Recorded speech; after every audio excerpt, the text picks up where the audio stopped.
Assalamualaikum warahmatullahi wabarakatuh. Welcome back to my YouTube channel. Nah, pada kali ini saya akan menjelaskan tentang jenis-jenis strategi gitu. Nah, jadi ketika ada nanti step-step suatu perusahaan itu menganalisis tentang strategi apa yang akan dilakukan ke depannya gitu. Nah, setelah menganalisis menggunakan alat-alat lalu diputuskan akan sedang berada di posisi mana perusahaan saya ini, sehingga strategi apa yang cocok untuk dilaksanakan di perusahaan saya seperti itu. Nah, beberapa strategi yang akan saya jelaskan di sini ada 4 macam seperti itu. Nah, yang pertama itu ada strategi integrasi, di mana strategi integrasi sendiri ada depan, belakang, dan juga horizontal. Dan strategi intensif ada pengembangan pasar, penetrasi pasar, dan pengembangan produk. Yang ketiga dan empat akan saya jelaskan di next selanjutnya gitu. Nah, yang pertama ini tuh masih positif gitu ya, tingkat perkembangan suatu perusahaannya baik gitu. Nah, ketika pada saat apa sih gitu kan perusahaan itu bisa menggunakan strategi integrasi ke depan gitu. Nah, jadi namanya juga integrasi. Integrasi kan menyambung ya. Istilahnya itu menyambung, ada beberapa disambung gitu. Itu namanya integrasi. Nah, jadi tujuan dilakukan strategi integrasi ke depan ini adalah untuk mendapatkan kepemilikan kontrol atas penyalur atau peritel gitu. Agar lebih mudah teman-teman paham, saya berikan contoh ada Samsung. Suatu ketika saya pernah membeli suatu handphone Samsung. Nah, di situ tuh kalau Samsung dia satu gerai tersendiri khusus menjual produk Samsung. Tapi di toko sebelahnya itu ada yang jual Xiaomi, Oppo, Realme itu jadi satu gitu. Nah, dalam artian Samsung itu menginginkan kepemilikan atau penyaluran barangnya secara langsung kepada konsumen untuk lebih mudah mendapatkan produknya gitu. Nah, strategi integrasi itu lebih tepat dilaksanakan ketika kondisi apa sih gitu. Nah, yang pertama itu ada kondisi ketika jalur distribusi sebelumnya itu mahal gitu. Nah, kualitasnya terbatas dan tidak dapat mendistribusikan dengan cepat, sehingga customer itu kan bisa beralih. Caranya gimana nih supaya kualitasnya itu yang disampaikan tetap baik, pelayanannya prima? Ya saya akan mengambil alih pendistribusiannya gitu secara langsung gitu kan, supaya saya ngontrolnya itu langsung terintegrasi gitu, langsung linear gitu. Hal yang kedua, ketika organisasi itu mempunyai kemampuan modal dan juga sumber daya yang banyak gitu. Kan kalau misalkan kita mengambil alih peritel ya, itu membutuhkan sumber daya yang banyak dan juga uang modal yang tidak sedikit gitu. Lalu yang ketiga ada bisnis distribusi atau acaran itu mempunyai margin keuntungan yang tinggi. Nah, kalau misalkan peritel yang lain ketika kita tidak mengambil alih itu bisa menetapkan margin yang tinggi, itu kan bisa mengakibatkan harga yang selisih gitu kan. Nah, harga ini juga akan mempengaruhi orang mau nggak beli produk kita gitu. Nah, supaya marginnya itu tetap berada di posisi yang normal. Nah, disitulah fungsi saya ada gitu. Fungsi saya mengambil kontrol atas peritel. Lalu yang keempat ada produk yang stabil itu lebih diutamakan. Nah, karena percuma dong kita buat peritel sendiri tapi yang beli itu sedikit gitu. Nah, kita buat peritel sendiri karena produk yang diminta tuh banyak gitu.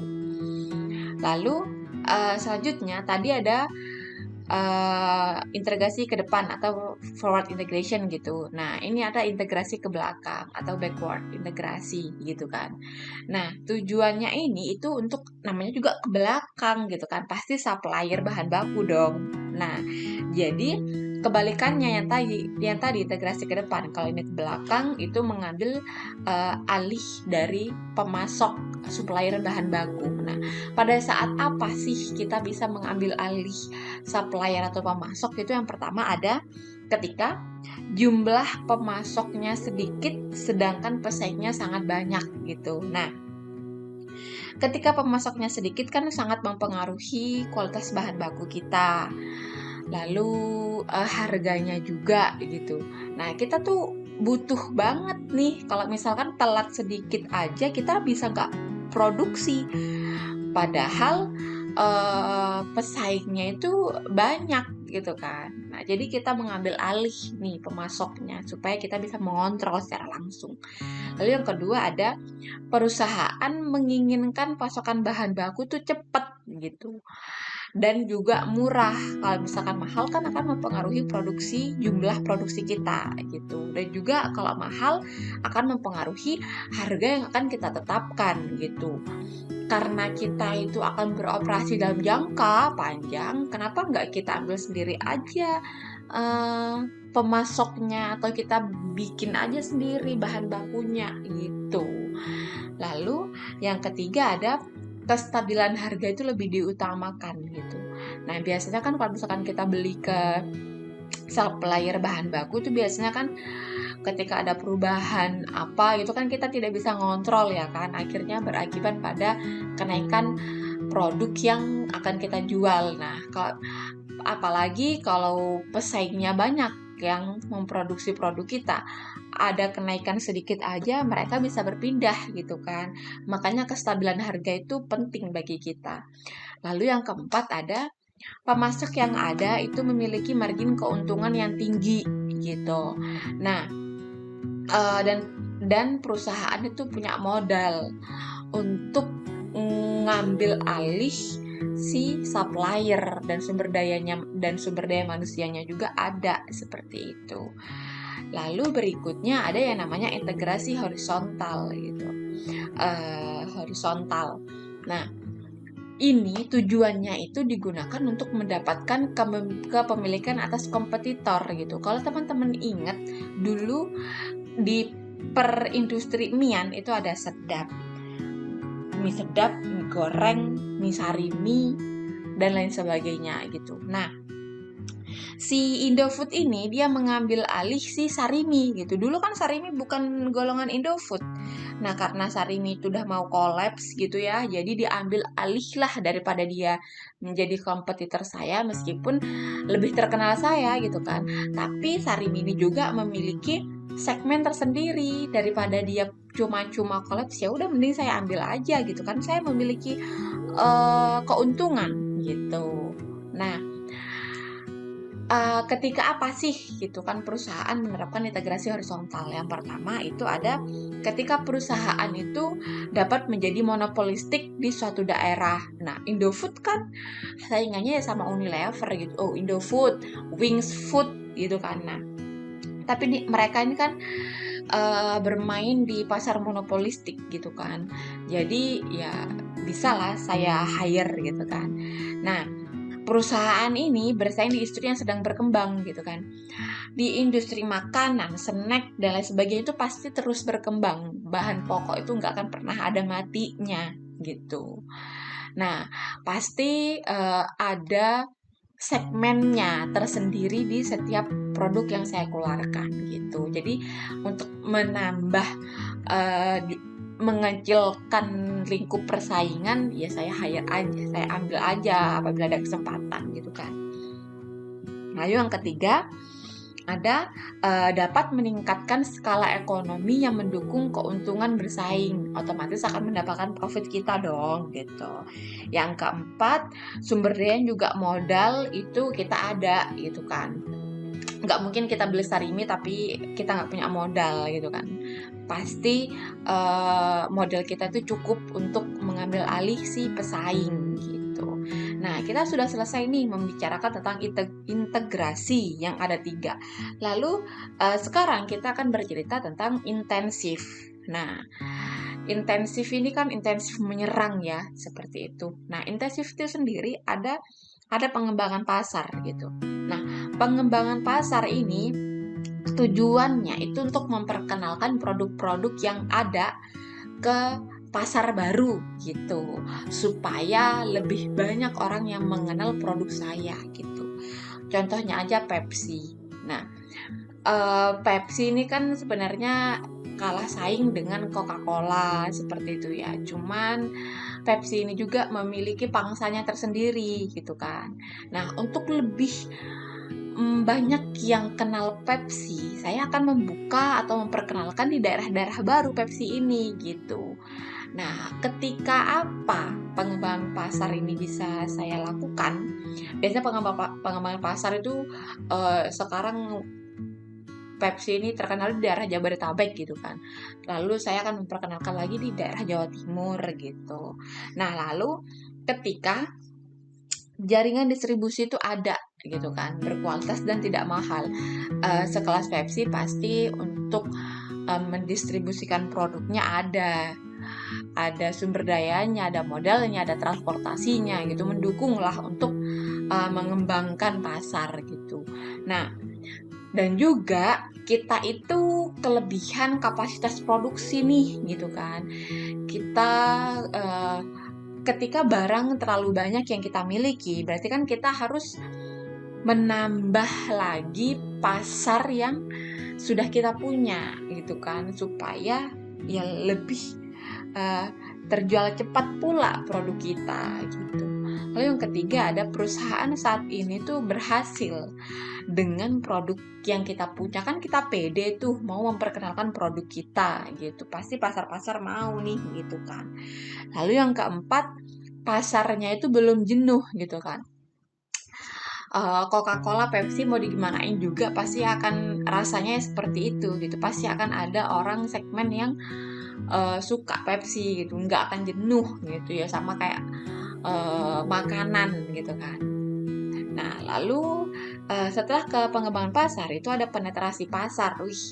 Belum langsung Siwan yang muncul nih gitu kan. Nah, kalau penetrasi pasar ini itu tujuannya ini tetap strategi menyerang kalau intensif itu ya, meningkatkan pangsa pasar yang ada untuk produk tertentu gitu kan, melalui usaha pemasaran. Nah, bedanya di sini nih, melalui usaha pemasaran. Siapa sih yang nggak kenal Siwon gitu kan? Siwon hadir gitu kan dengan mie sedap selectionnya yang super pedas gitu. Nah, bedanya dengan pengembangan pasar yang tadi, kalau pengembangan pasar itu kan tidak ada dia hanya memperkenalkan produknya di pasar-pasar tertentu, di pasar-pasar yang belum kejamah gitu kan. Nah, ini itu melalui suatu iklan gitu loh. Usaha pemasaran kan salah satunya kan ada iklan gitu.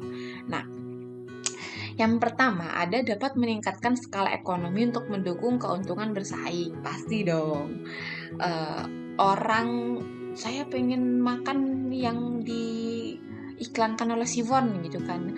Ini jujur saya juga tertarik ya karena Siwon juga gitu kan. Siapa sih yang nggak kenal Siwon? Orang-orang penyuka K-pop pasti terkenal gitu kan. Nah, dulunya penyuka K-pop itu misalkan 20% yang makan mie sedap, tapi karena Siwon yang mengenalkan gitu, jadi orang-orang K-pop ini justru malah tambah tahu juga gitu kan. Nah, yang kedua,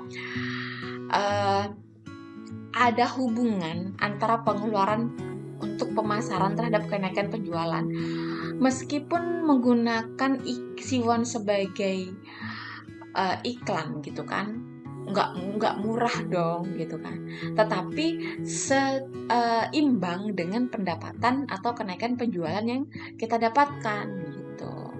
Sudah dianalisis nih sebelumnya. Lalu yang ketiga, pangsa pasar pesaing pesaing itu menurun gitu.